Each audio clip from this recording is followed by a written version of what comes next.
This experience happened to me in 2020. The world was shutting down because of COVID and everyone was cooped up in their homes. Being an avid backpacker and camper, I used COVID as an excuse to travel to different national parks and camp out in different places.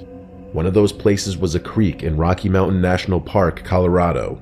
Without giving away my identity or revealing too much personal information, let's just say something happened with my job back in 2019 that caused my reputation to kind of suffer a bit, and a good number of people despised me. I had to change apartments, get a new phone number, and eventually quit my job. The mistake I made caused a good number of people to lose a lot of money, so the shitstorm was expected. I just didn't know how far it would go. I was literally getting harassed by different random numbers for a while. Some texts were even threatening. I didn't know if they were from the same person or different people each time, but I considered the possibility that it was one person texting me from a bunch of different numbers. For a while it seemed to stop, and I was grateful that people seemed to lose interest or just move on. I wasn't working around this time. I was taking time to myself, hence another reason I was traveling around to different national parks. I drove the 3 hours to Rocky Mountain National Park, parked my truck, and started my hike up the trail to the creek. There was nobody else there. I'm sure that was because this was right when the lockdown started and people were taking it very seriously and not leaving their houses. That, and it was also still the winter time. There was a thin sheet of snow on the ground, hard enough that it made that loud crunching sound with every footstep. After a little while, I made it to the creek, and it wasn't frozen. It was still flowing. It was incredibly peaceful, and this was a detox I needed from the stresses of my life at the time.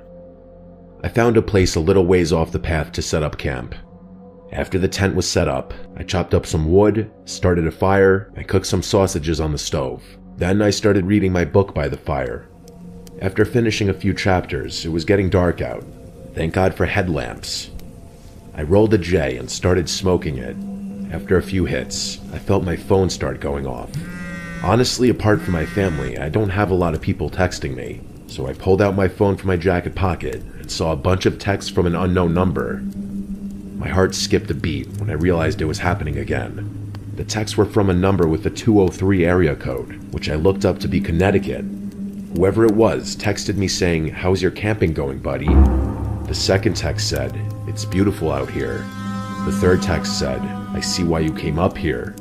My default reaction was to respond, "Who is this?" If they simply left it at "How's the camping going?" I would have assumed it was a family member, but they were sending messages as if they were here with me.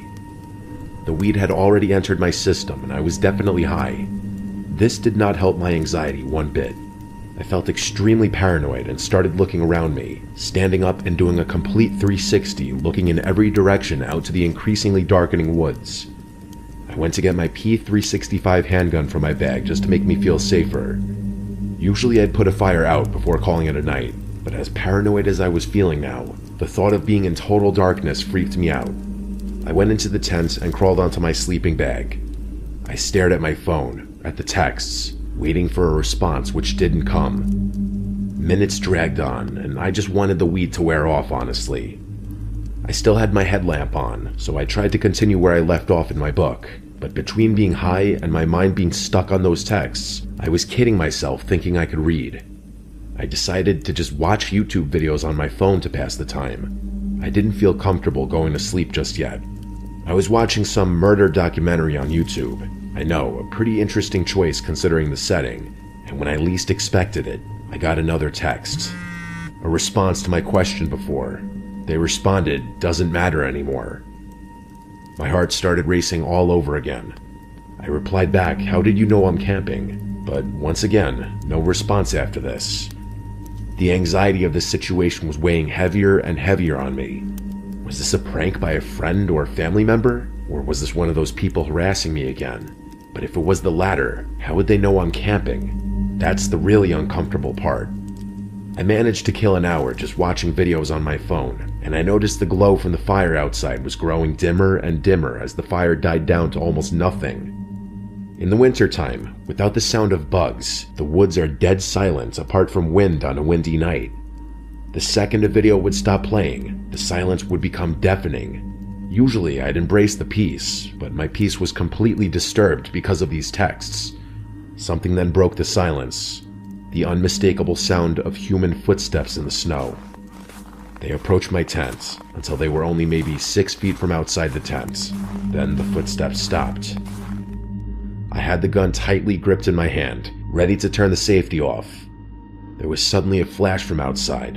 It looked like someone briefly shined a flashlight at the tent, or they took a picture. I had my answer soon enough. I heard the person walk away now, before their footsteps slowly faded out to silence, and as I expected to happen in the back of my mind, my phone dinged and vibrated, and that number sent me a photo. The photo was of my tent. Following that was a text that said, "Have a good night's sleep." I can't explain it, but suddenly it felt like I completely snapped out of the remainder of my high, and a bout of adrenaline and confidence overwhelmed me. I unzipped the tent and shot 2 rounds into the air, and the sound of footsteps running away in the snow in the not-so-far distance told me that it worked and scared the person off. But it also disturbed me even more, that would mean they were still hiding somewhere in the distance, watching. I screamed a threat into the air and climbed back inside my tent. I believe it worked because there were no more texts and no more sounds of footsteps. I was awake for hours after, simply because the occurrence completely woke me up. I felt like I drank 3 cups of coffee. Eventually, I did fall asleep, and waking up to morning sunlight was a huge relief. Whoever followed me there was not ready for me to pull a gun. I definitely don't seem the type of person that would own a gun, and I know that. That was my first time shooting that gun since buying it, and in fact my only time to this day. Whoever had been texting me, harassing me, and apparently stalking me, apparently decided to back off when they found out I had a gun, because almost 5 years later now, and I haven't been bothered. Still, it was a nightmarish night, and I can't imagine how differently it might have turned out if I wasn't armed.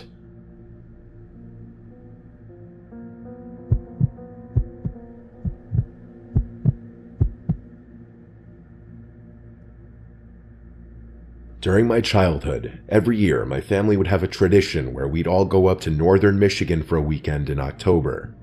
Our Uncle Jim used to own a 4-acre property up there. The house on the property could fit a lot of people, with 5 bedrooms and 3 bathrooms. 2 bedrooms were set up for my cousins and my siblings, so my brother and sister in one room and our 4 cousins in another room. The other rooms were for all of our parents. My Uncle Jim has always been a big hunter and fisherman. He'd go on camping trips specifically for hunting all around the country. My dad has gone camping with him a few times, even though he's an animal lover and would never harm a fly. Part of the 4 acres that my uncle owned was a big chunk of forest. He marked a line of trees with red paint to mark the property line. Beyond that was just forest owned by the county, I don't know. The nearest house in that direction was probably miles away. Me, my brother Adam, and my cousins Jake and Joe all came up with an idea at lunch when our dads were talking about hunting. We wanted to go camping in the woods that night. Our dads were on board with it. They were definitely already kind of drunk, so more likely to say yes to stuff. Our moms weren't as on board, but they didn't directly say no. So my dad and Uncle Jim took the 4 of us into the woods with a tent. My girl cousins and sister were not involved in this. It was just us boys.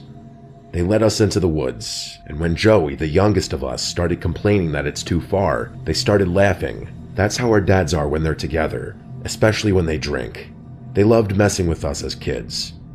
Speaking of ages, I'm oldest. At the time, I was around 13. Adam and Jake were around 10, and Joe was around 9. We went beyond the property line, as there was this small clearing in the woods with a bunch of soft green, mossy-looking stuff that my uncle referred to as deer beds, I'm pretty sure.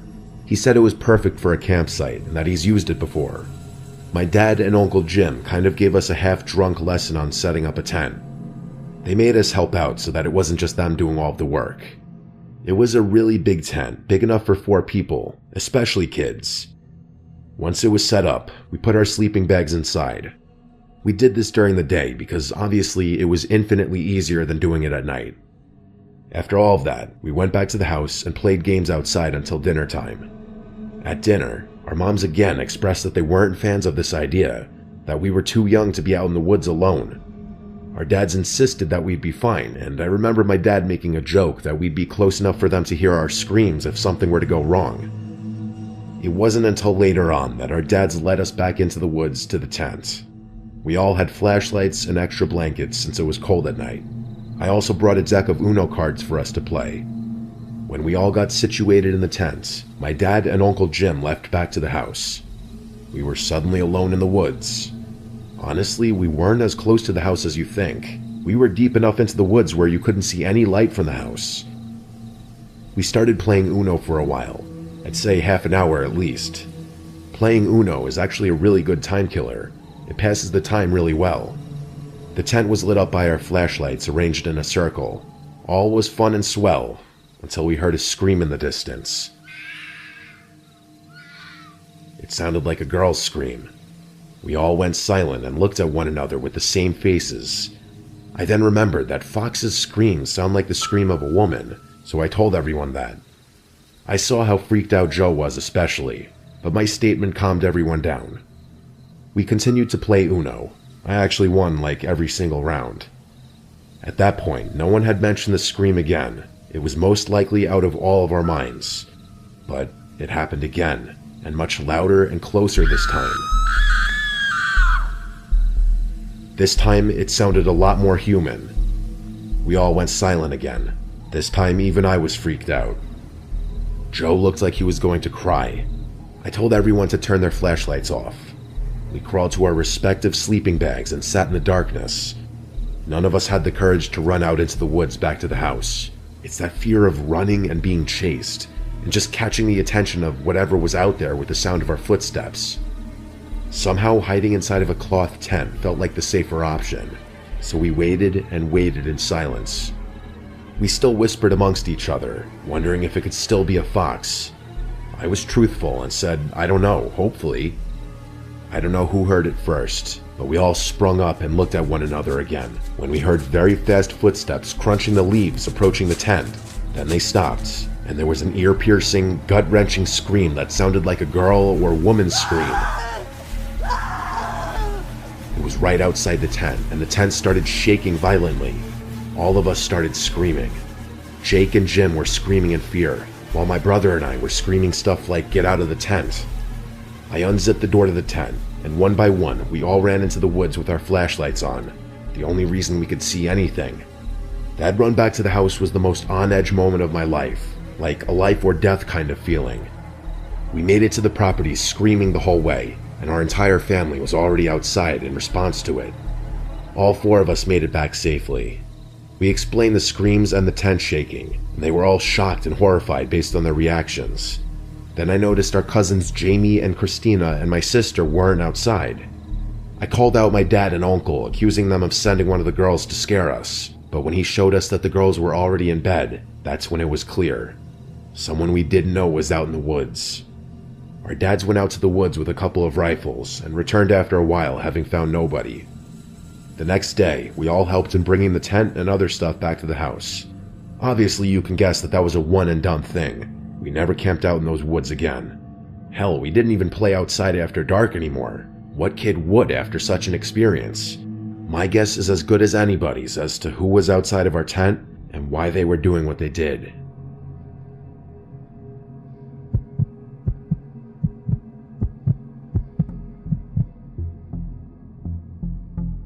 What I'm about to tell you still leaves me to question what is real and what's not. This happened to my dad and I, and even now, 2 years later, I get chills just thinking about it. I know how it sounds. If I were you, I wouldn't believe it either, but I swear to you, every word is true. 2 years ago, my dad and I traveled to go camping at a spot out in the deep country. We enjoyed doing this, as it was often a very nice time to get away from real life. This place in particular was a nice spot. Hiking trails, zip lines, a bit touristy, but it has deep history. Native American lands, you know? First night there, it was perfect. Families at other campsites, campfires everywhere, kids laughing, the kind of peaceful night you go camping for. We cooked hot dogs, roasted marshmallows, cracked open a few beers, and made small talk with the people around us. A typical peaceful first night, but the second night is when things started to change.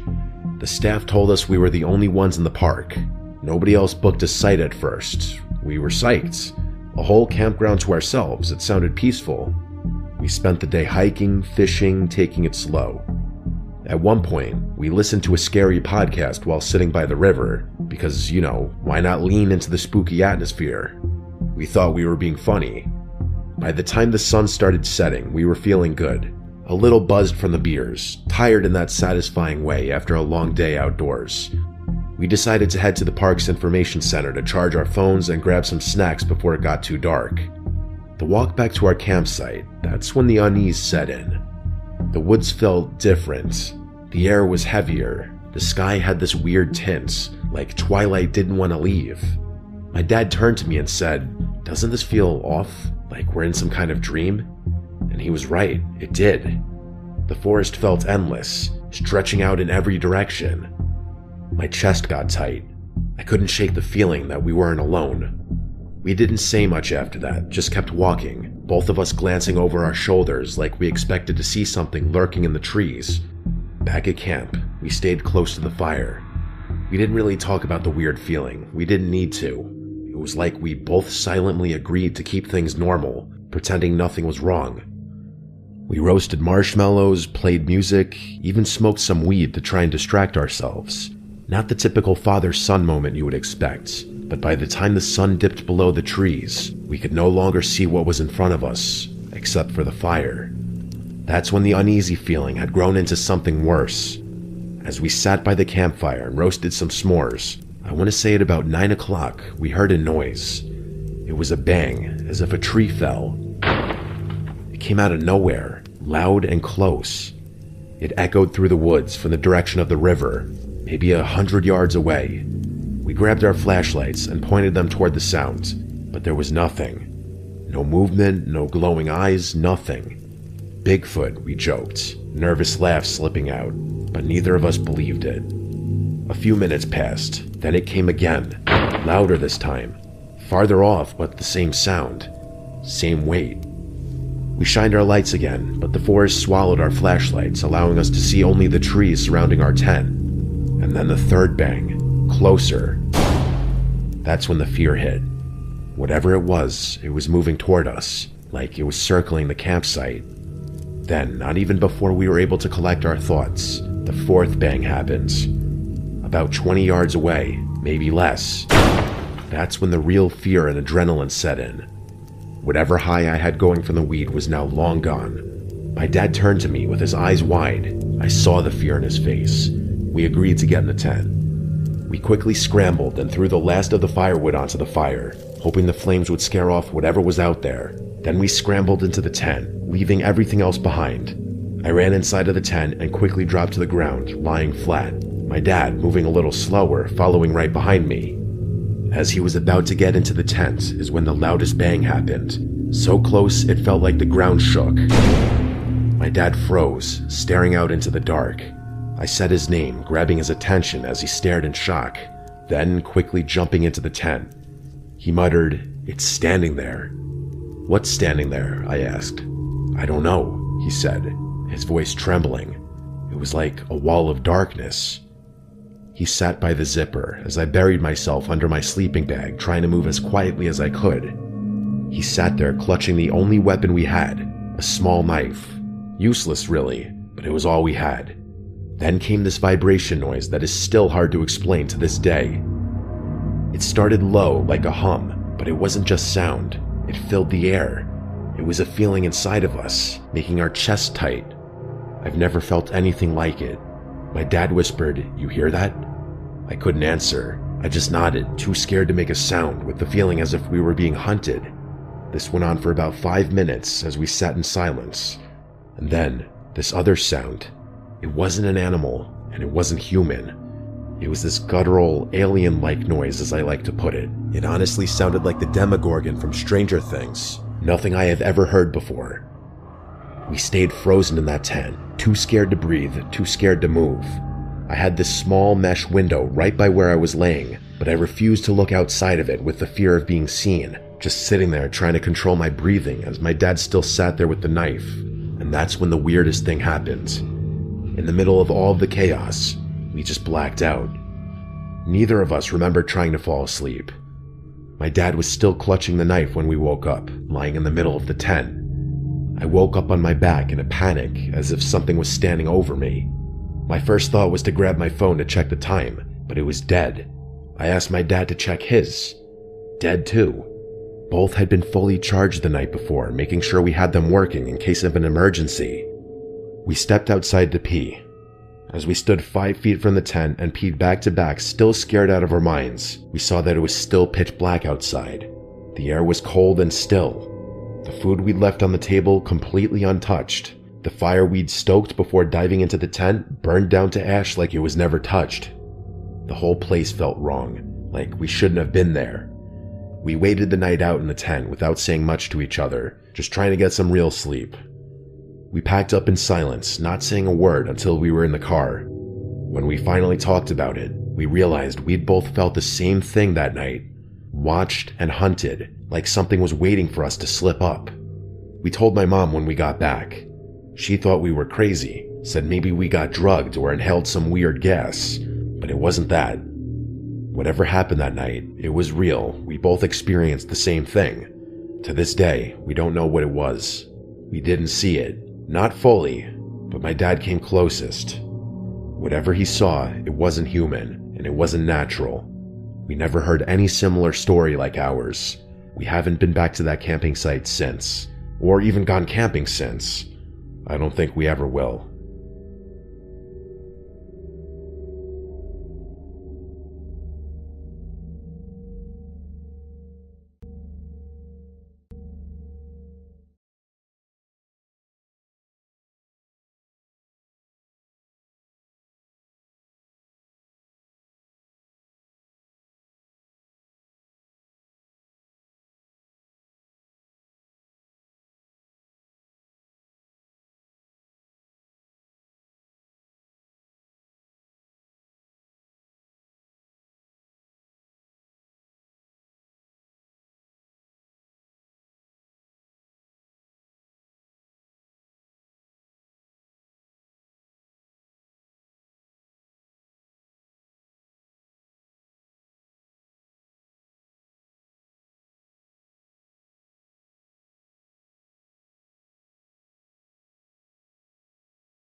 The suspicious behavior.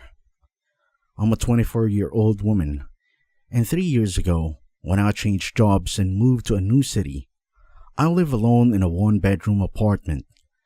It was the cheapest unit in the complex, with a partial wall dividing the kitchen from the bedroom, which was only a living room.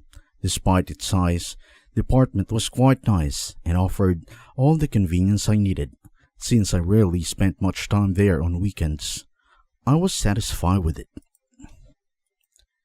This event happened one weekend, about a month after I moved. It was Friday night and I was home alone. The night passed by and I played video games for the whole evening around 11 o'clock. I was tired and decided to go to sleep. My story happened one weekend, about a month after I moved in. It was a Friday night and I was home alone. I spent the whole evening playing video games, and by around 11 o'clock, I was tired and decided to call it a night. I walked over a large sliding glass door that led to my small balcony and went to close the blinds like I did every night before bed. As I was about to close the blinds, I glanced outside and noticed someone standing next to my car in the parking lot. I stopped what I was doing and watched from afar. It was a man, dressed in all black and wearing a baseball cap. His behavior was suspicious, constantly glancing around before kneeling down and fiddling with my car. I saw him try to open the door, but luckily it was locked. He then began peering through the windows and checking around the vehicle, probably trying to find a way to break in.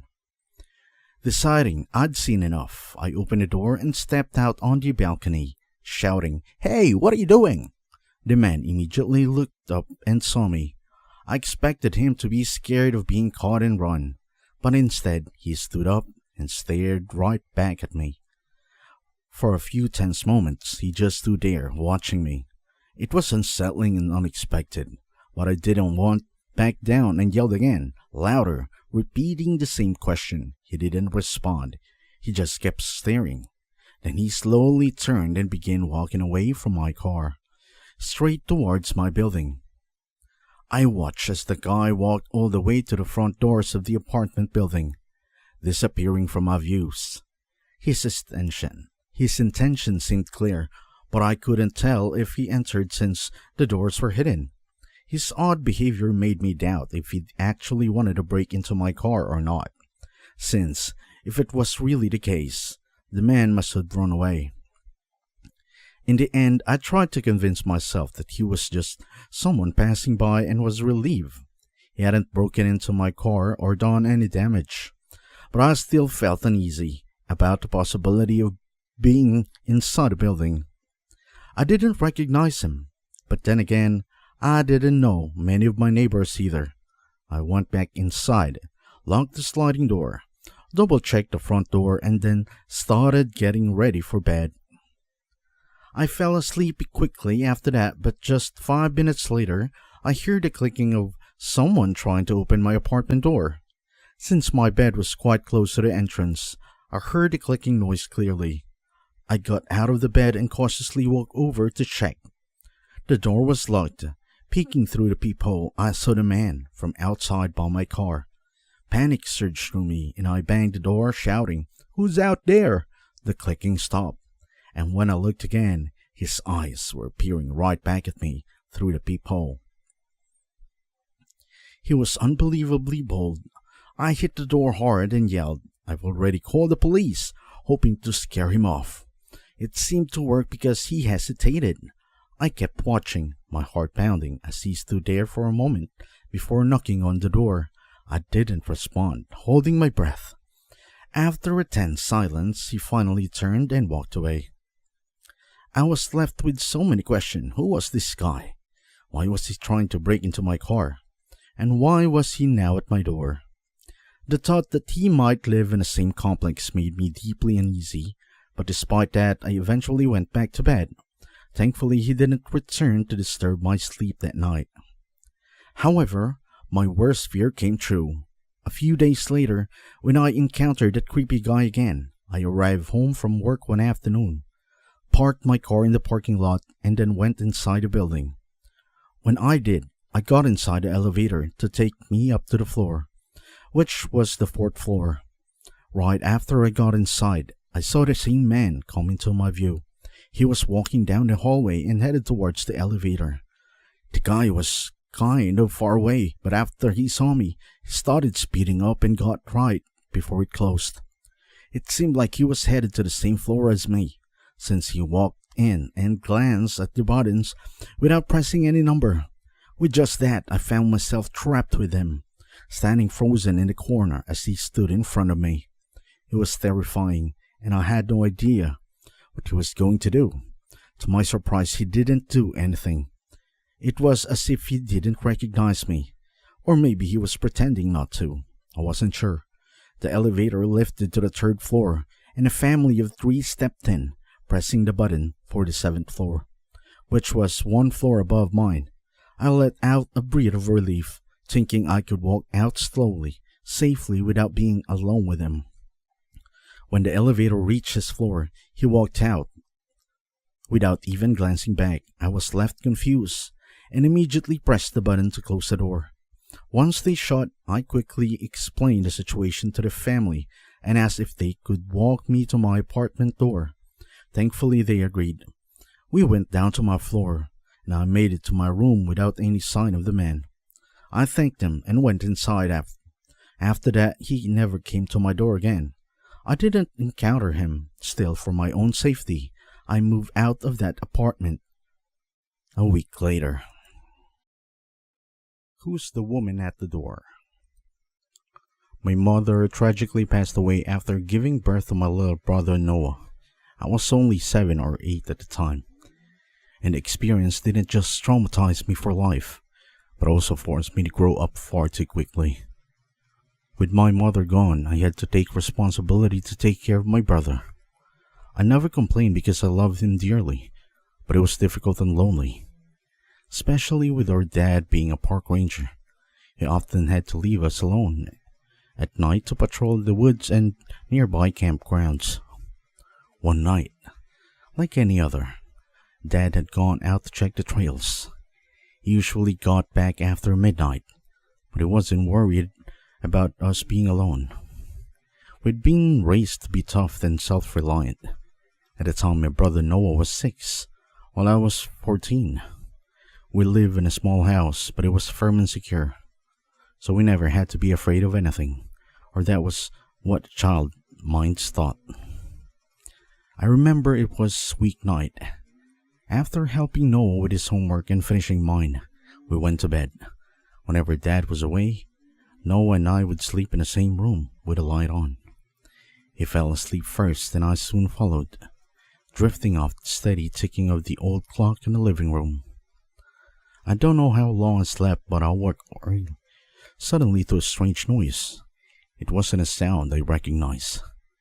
There was a soft, shuffling movement just outside the house, followed by a low humming sound.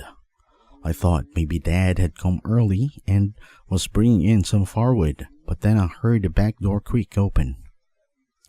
I slipped out of the bed and crept to the bedroom. The wooden floors were so old that they squeaked under every step, but I was careful to be as quiet as possible.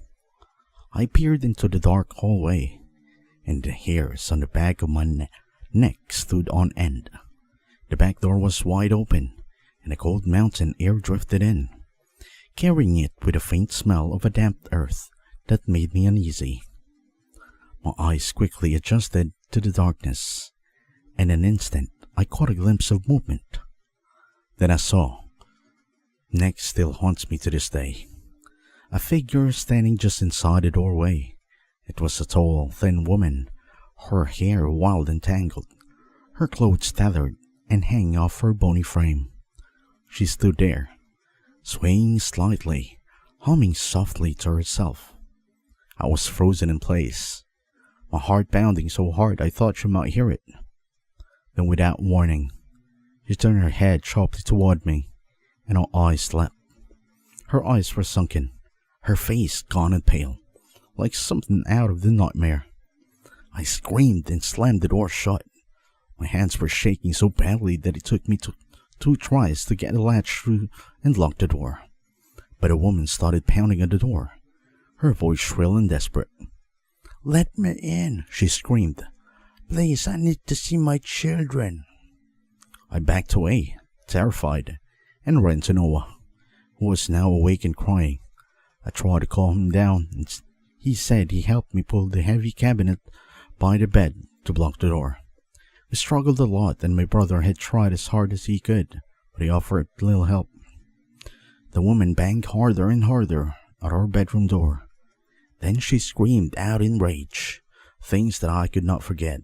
"Let me in, or I carve your flesh out of your bones." My brother went into full panic, and he instinctively ran to hide under the bed. The woman kept on slamming the door. It seemed that she was throwing her whole body against it. I watched in terror as the door rattled with each impact, fearing the hinges would give away at any moment. In that critical moment, I drew on every ounce of strength that God could give a skinny 14-year-old girl and began pushing the cabinet inch by inch until it stood against the door. Once I had wedged it in place, I moved to my school desk, frantically sweeping everything on the floor and shoving the desk on top of the cabinet. The woman's voice grew louder and more frantic with each passing second. I then called for Dad, praying desperately that he'd hear me and come running. But the only response was her crazed voice outside, screaming threats to kill us if we didn't let her in. I felt like I was going to lose my mind while waiting for my dad to pick up. His phone rang, but he didn't answer. I tried and tried again, but each time it went straight to voicemail. With no other choice, I dialed 911. Just a few seconds later, a woman's voice came through, asking about our emergency. I told her what was happening, my words stumbling over each other. After getting our address and understanding the situation, she assured me that the police were on their way. She then told me to stay calm, but every time the woman outside slammed the door, I lost a bit of my sanity. Suddenly, the banging stopped. My house went eerily quiet, with only the sound being the crackling of the dying fire in the living room. I held my breath, clutching the phone to my ear, straining to hear anything outside. "She's gone quiet," I whispered to the operator, feels still gripping in my chest. "I don't know if she's still there." "Stay on the line with me," the operator urged. "Officers are on the way, just keep talking to me." Then I heard hurried footsteps leaving the house. But instead of feeling relief, my gut twisted with fear. I knew she wouldn't give up so easily, was definitely up to something. Some vicious plan I couldn't yet fathom. I glanced at the window, and immediately it clicked. I ran to the cabinet and tried to move it away from the door, but it was too late. She was already there, standing right outside, staring in with a wide, twisted grin. With an axe in hand, she spat at our window. I tried my best to ignore her and kept pushing the cabinet out of the bedroom door. It moved, but at a pathetic speed, while the moon could break at any moment. Desperation and horror gripped me. But then I heard the distant sound car engine. Relief washed over me as I quickly recognized that sound. It was my dad. Then I heard his deep voice roar. "Hey, stop!" The woman stopped, slowly turned her head to face my dad, then lunged at him. 3 gunshots rang out, and everything went quiet again. And this time I knew my brother and I were safe. What happened next felt surreal. My dad ran to us, as panicked as we were. My brother couldn't stop crying. And soon the police arrived with an ambulance, but it wasn't for us. They carried the mad woman to the hospital, and she survived. My dad had only shot her in the leg and shoulder, so after the medics were able to stop the bleeding, her life was safe. For our part, no one got really hurt, at least not physically. And even though the woman was gone, the terror she brought stayed with me, not only for that night, but for so many nights after that. I simply couldn't get a good night's sleep without waking up in the middle of the night. Sometimes I even hallucinated that someone was standing right outside my room, staring at me. We moved out of the old house not long after, but whenever I was home alone with my brother, the memories of that night haunted me. I always stayed up late, watching and waiting until my dad got home. Someone's in the house. I live alone in a small house near my college campus. It's quite the area, with mostly students or other couples who keep themselves. This story happened a couple years ago. During my second year of college, I had stayed late at the library trying to finish an essay before the weekend. By the time I left, it was past 10 o'clock in the evening, and I was exhausted. After getting inside my house, I went straight to bed and quickly fell asleep. I didn't know how much time went by, but when I woke up, I was instantly creeped out for literally no reason. I lay still in the dark, my eyes wide open, and my mind on high alert. The weird unease grew stronger, so I decided to leave my bedroom and get a glass of water. A soft click, like a door closing somewhere inside my apartment, made me halt my steps. My hand paused on the doorknob, and I strained my ears to hear anything else, but there was only silence. I left my room and went downstairs to see what it was. After getting a glass of water in the kitchen and seeing nothing unusual, I decided to check the living room. That's when I noticed 2 strange things. The television was on, and I had left the window partly open. I went over and closed the window, assuming the wind must have blown the door shut earlier. The open window was nothing out of ordinary, as it happened to me from time to time. However, the TV was more concerning. It It was flickering, with a blue screen and the words "no signal" bouncing around. I never watched TV and definitely hadn't turned it on when I got home. Feeling uneasy, I grabbed the remote and turned it off, though I was still confused and did not know why it was on. Decided to head back upstairs, thinking it might be just a technical issue. I lay down on my bed and tried to fall asleep again. When all the lights were closed, and I closed my eyes, I heard another noise. I thought it sounded like somebody walking around downstairs. At first, I told myself I was being paranoid because of what I had heard earlier. It was hard to hear something downstairs clearly. It seemed like the noise could have been anything, but it was so far away, and I could barely hear it. Still, the muffling sound continued. I kept listening, and I realized that the sounds were actually getting louder. I jolted out of the bed and walked to my bedroom door, pressing my ear against it. That's when I know for sure. There was definitely someone in my house. I started to panic and immediately locked the door and hurried to the other side of the room to grab my cell phone. I had no idea, but somebody was just inside my house. As I scrambled to dial 911, I heard footsteps approaching down the hallway. At that point, I froze. I was unable to speak because I didn't want this person inside the house to hear me. The 911 operator answered the phone, but I didn't say anything. I then heard the person inside my house reach outside my door, and then they tried the handle. The door didn't open because it was locked. After that, the person turned and walked back in the opposite direction. After the footsteps went away, I'm not sure where they went. I was finally able to speak and told the 911 operator what was going on. I stayed in my room with the door locked and stayed on the line with the 911. They were really quick to respond, and within probably 3 or 4 minutes, the police were at my house. During the time I was waiting, I didn't notice hearing any other noise. When the police arrived and did a thorough search of my house and yard, nobody was found. The door was unlocked, though, which I'm certain it wasn't when I went up to bed. I never found out who broke into my house. I also don't know how or when they got in. I'm guessing when I was at work, probably earlier in the night, maybe shortly before I arrived home. That's what makes the most sense, in my opinion. My only guess as to how they got in was possibly through the window that I had left open a little.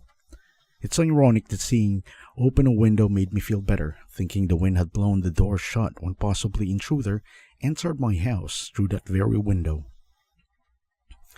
After that night, I became more careful, always making sure all doors and windows were locked before leaving. And for several months there have been any issues like that again, and I hope it would stay that way.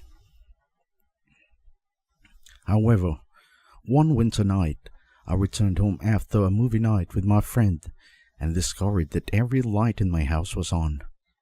Afraid that someone had broken into my house, I called the police again. As I sat in my car, my eyes glued to the windows, I saw a figure walk past. It was a woman, but the curtains drawn. I could not see her face and only made out her silhouette. She stood right behind the window, swaying gently and deliberately, holding something in her arms, maybe a baby, but I couldn't be sure. The sight was terrifying, but luckily, the police arrived at my house just a few minutes later. By then, the woman was no longer standing by the window, but with all the lights on, I assumed she was still inside. However, when the police broke in and thoroughly searched my house, they found no one inside, no damage and no stolen items, but they did find muddy footprints in the living room. The print started in the middle of the hallway, circled in the living room, and then abruptly ended. It was as if the woman had appeared out of thin air and then vanishes, just as mysteriously. The whole situation left me confused and horrified. Needless to say, I didn't stay to find out what really happened. It could have been a ghost or something equally disturbing, but I didn't care. All I knew was I needed to get out of the house, and that's exactly what I did. I quickly gathered my belongings and left in the middle of the night.